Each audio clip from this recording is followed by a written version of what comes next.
Gospod Bojan Potočnik, imel bi 3 vprašanja z aktualno afero Patria oziroma z oddajo finske televizije, v kateri ste tudi vi nastopali kot človek iz Slovenije, ki je povedal nekaj stvari o poslu s Patrio. Prvo, kar me zanima, kdo vas je kontaktiral, da bi sodelovali v tej oddaji? Torej, mene je kontaktiral en dan preden sem dal ta intervju, se pravi 11. avgusta me je kontaktiral novinar Blaž Gaga, ki je povedal, da je prišel sem finski novinar, raziskovalni, v zvezi z nakupom teh oklepnikov 8x8 in da imajo težave, ker ne dobi nobenega sogovornika se strani policije oziroma ministrstva ali pa tožilstva in da je, če je kakšna možnost, da bi jaz povedal par stavkov na temo, zakaj policija v tem primeru ni izkazala potrebne odzivnosti na večkratno vlogo oziroma prošnjo s strani finske policije. Ampak zakaj mislite, da vas? Če ne bi mene dobili, ker ni bilo sigurno, če bom lahko jaz prišel, so iskali že tudi naslednjega gospoda Pogorevca, pa ne vem, so ga dobili ali ne, ampak v glavnem nekoga so želeli dobiti, da bi povedal, kakšni so razlogi, kakšni so problemi, do katerih je prišlo, da policija tako dolgo ni nobenega reakcije naredila v okviru izvajanja teh obveznih in dolžnih ukrepov, ki bi jih morali na podlagi tiste depeše, ki so jo dobili preko Interpola. Drugo, kar me zanima, ali ste vi vedeli scenarij te oddaje? Za scenarij te oddaje? Ne, nisem poznal scenarija te oddaje, tudi nisem nobenega stavka povedal v zvezi s Patrio, ampak sem govoril čisto izključno na podlagi lastnih izkušenj o težavah, ki jih v policiji so in zakaj približno sem obgibal za razloge, zakaj ni prišlo do reakcije na pobudo finskih kolegov. Ko ste videli celotno oddajo, kakšen občutek ste dobili? Da je preveč inscenirana na strani slovenskih ljudi, ki so govorili o oddaji? Ali se vam zdi, da je novinarsko profesionalno v redu? Kako ste se počutili, ko ste videli celotno oddajo? Osebno sem se zgrozil, ko sem poslušal te obtožbe. V samem pogovoru novinar mi ni omenjal ničesar v zvezi z tem, očitno pa je že razpolagal z podatki, z dokumenti in je tukaj iskal samo odgovore na določene vprašanja, ki so se mu sigurno pri tej oddaji porajala. Zato je tudi riskiral 3 dni in prišel v Slovenijo in poskušal dobiti odgovore na nekatera vprašanja. Vi ste se z njim srečali samo enkrat ali večkrat? Jaz sem se srečal z njim samo enkrat in sicer 12. v torek 12. avgusta.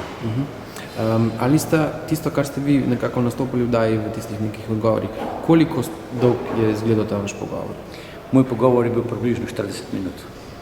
In objavljenih je bilo, mislim, da samo minuto, 2?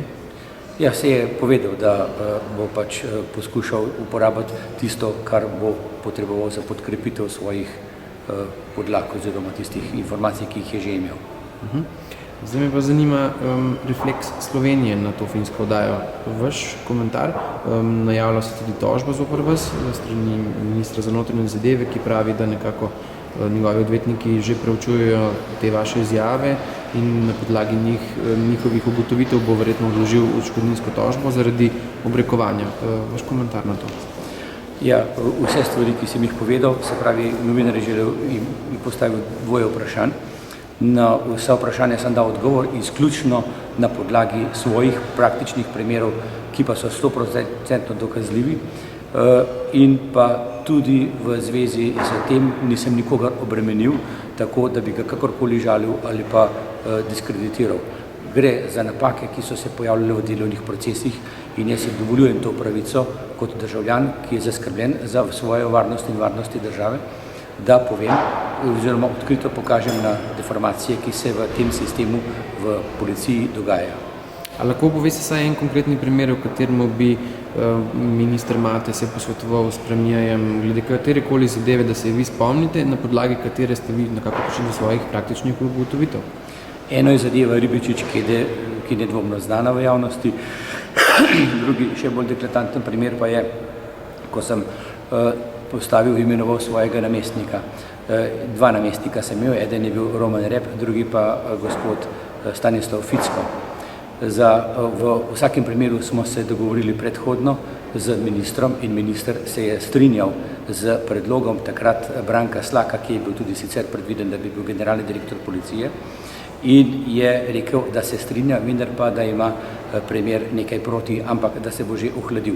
Jaz sem se o tem pogovarjal 27. aprila, potem nekaj dni kasneje še z premierom, z predsednikom vlade Janezom Janša na Mali gori ob odkritju spomenika tigrovcem. Takrat mi je rekel, zakaj postavljam ljudi brez vednosti ministra. Povedal sem mu, da to ni točno, da sem postavil namestnika zaradi upravičenih razlogov, ker je kvalificiran za to delo, ker je strateško pomemben kadar za nadaljni razvoj in pa delo policije. In takrat mi je rekel, da on tega soglasja ni dal. In ko sem mu potem razložil še to, da me čudi, zakaj mora nekdo še dajati soglasje, saj gre za mojega namestnika, me je pričel vikati, se je obrnil proč in tako se je najin razgovor končal. Ste kadarkoli še govorili potem na Mali gori z premijerjem? Kasneje še enkrat po telefonu, ko sem ga prosil, da je vpliva na ministra, da ne objavi zadeve Ribičič. Glede na to, da je on naročil notranjemu ministru, da objavijo zadevo v zvezi z ovadbo, ki je bila napisana. In takrat sem poskušal intervenirati, glede na to, da je notranji minister poslušal nalog svojega šefa, je poklical novinarja oziroma prisilil kriminalista, da je dal izjavo v medije, ki pa ni bila predhodno pripravljena. In takrat mi je rekel predsednik vlade, da ne uredimo zadevo tako, da bo prav. Pomembno je tukaj to, da predsednik vlade mogoče niti sam se ne zaveda, da on naroča stvari in kako se potem naprej to izvaja. Če on nekaj reče v želenem naklonu, potem pa tisti, ki mu želijo biti všečni, to naredijo še trikrat hujše, zato da bi mu bili bolj všečni. Hvala lepa. Hvala.